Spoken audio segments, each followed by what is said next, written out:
Welcome back to Ways to Love Your Money. I'm Elizabeth Dawson. We're in a different place in my house today, and my dogs are right here, so they actually want to be on camera too. So if you hear a little snarl or a bark, I'm so sorry, but it's just human element right now.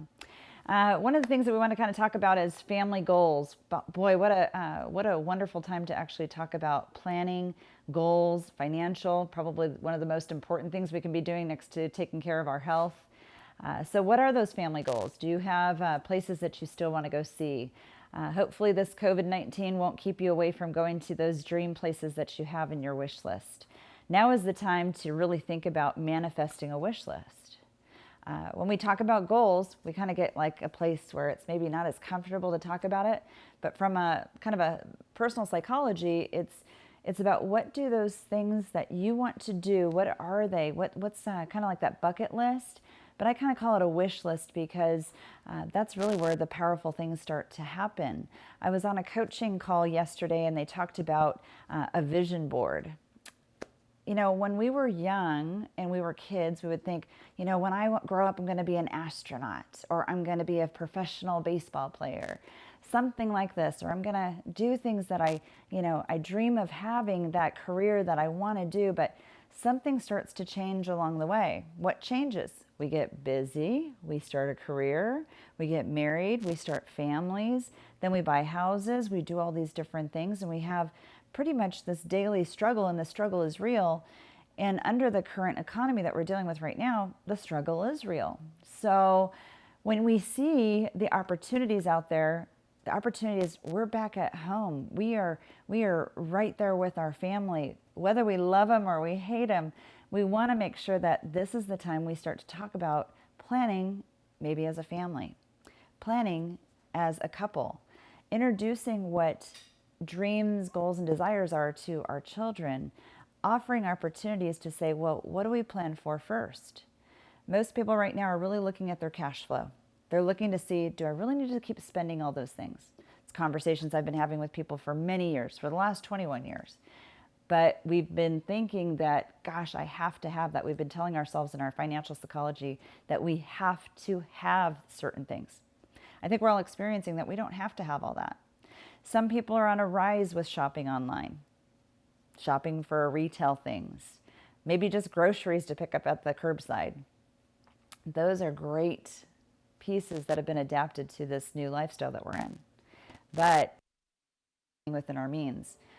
We should be still thinking about that reserve, maybe the vacation account, have it separate from our other monies, have an emergency fund account that is literally for, let's say, things that happen with the car, could be tires, could be brakes, could be maintenance, could be things that maybe you're just trying to kind of figure out in your daily monthly cash flow, but then it comes up one big time a month or one big time a year, and we maybe didn't budget for that.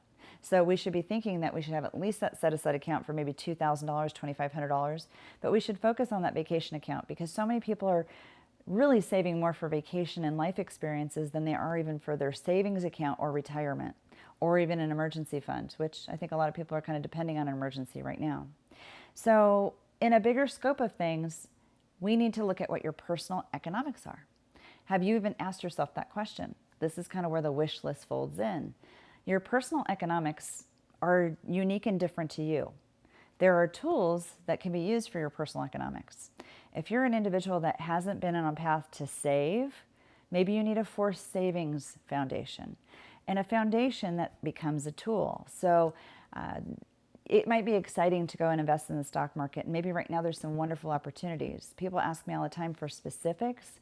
I can't talk about specifics on videos like this, but if you're going to go into the market right now and you're struggling to pay your mortgage, maybe now is not the time to go into the market to try and, maybe get a discounted deal out there. Because maybe the market is kind of legalized gambling. But if we don't have enough money in a liquid emergency fund type of savings plan, we're kind of in a place where, gosh, we aren't prepared. Are we 30, 60, 90 days away from total devastation or bankruptcy? What if your business got shut down and it's not going to be reopened anytime soon? I feel for people that I know that are restaurant owners, that are maybe certain professionals out there that they just can't go to their office. Right now, my office is my home. So where's your office? I'd love to know. Add comments in the bottom of this video so that you can kind of ask us questions, because one of the things that we've done that's been a success during this period of time is what we call our fireside chat. We're hosting another one coming up here really soon. So please look at all of our social media content so you can see when the next fireside chat is. But it's where it's just a real conversation. You can ask us those questions. We can answer those questions. And it might be different industry leaders that are talking to you. But again, back to those financial planning goals. What are they? You might now more than ever want to have more liquidity. You might now more than ever want to make sure that your retirement is in a great place. Do I have enough guaranteed income sources when I get to retirement? Am I going to have as much money in retirement as I do right now while I'm working? If I can't go back to work, am I now forced into retirement? These are incredible questions to have. So when we look at economics, and we look at your economics, not the country's, we can't get a stimulus package where we can get the Federal Reserve to just print us money if we need more money to help us with the bailout. We have to look at what our resources are right now. Looking at our cash flow, looking at the emergency fund amounts that we should have, and they should be there. We shouldn't touch them. We shouldn't plan to use them for vacations or anything kind of, spontaneous. We should have that emergency fund over here too, that maybe if we don't have 3 to 6 months worth of work, that we have income to come in. And maybe the vacations, there's just something fun that you create at your home, or maybe you have a destination that you can drive to. I'm starting to hear that some places they're going to be opening up beaches and parks. Those are beautiful places. Maybe it's getting back to, when I was a child, we would go for picnics. It didn't cost very much, but we'd take a drive up to the mountains and we'd go for picnics. And it was something that we could do with the family. So this time that we're in right now is creating opportunities. And those opportunities are spending more quality time with family, but it's time to start talking about money with family so that we make better financial decisions as a family going forward. We want to start to develop tools that protect our family, the foundation of the family, and create liquidity for emergent situations. You should talk to a financial professional that deals in economic-based planning. Economics-based planning is not necessarily your traditional financial planners out there. Traditional financial planners might be looking at what money do you have to put in the market, and if it's not in the market, they don't make money. I kind of call that a money manager. That's not true financial planning. And then you have people in the insurance world that are just insurance related.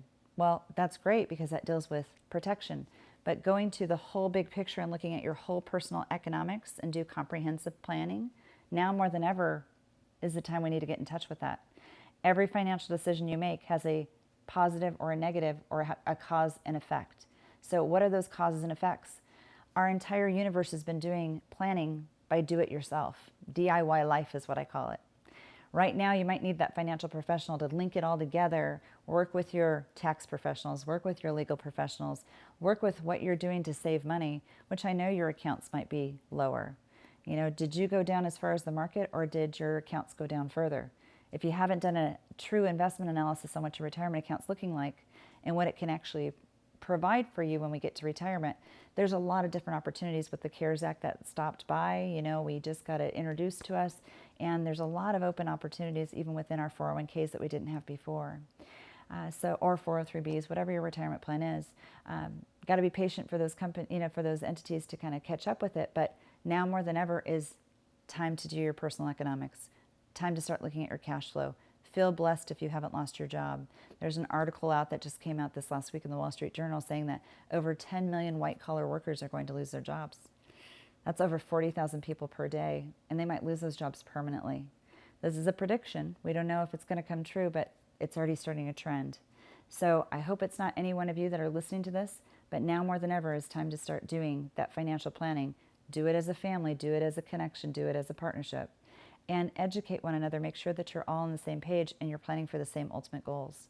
And if you're getting closer to retirement right now, now is the most important time to say, how much guaranteed income am I going to have when I get into retirement? Bring it front and center. Do the comparison. It's great when the market's doing well, but boy, when the market's not doing so well, we might not be able to take as much money from our pieces that we have out there, our buckets of money. So take this to heart. I'm sure you have questions. Put something in the comments below. Please share this information. Repost it, I ask of you, because we want to be able to talk to as many people as possible and reach as many people and help as many people as we can. Well, I'm Elizabeth Dawson. Reach out to us at 619-640-2622. You can email us personal questions if you don't want it in the news feed below. And you can send those questions to questions@elizabeth.dawson.com. We'll get back to you as quickly as we can. Remember this, we're very busy right now during these uncertain times, but we're giving people hope and certainty in an uncertain world. Take care. Hope you have a wonderful week. Stay tuned next week. We'll have another show posting.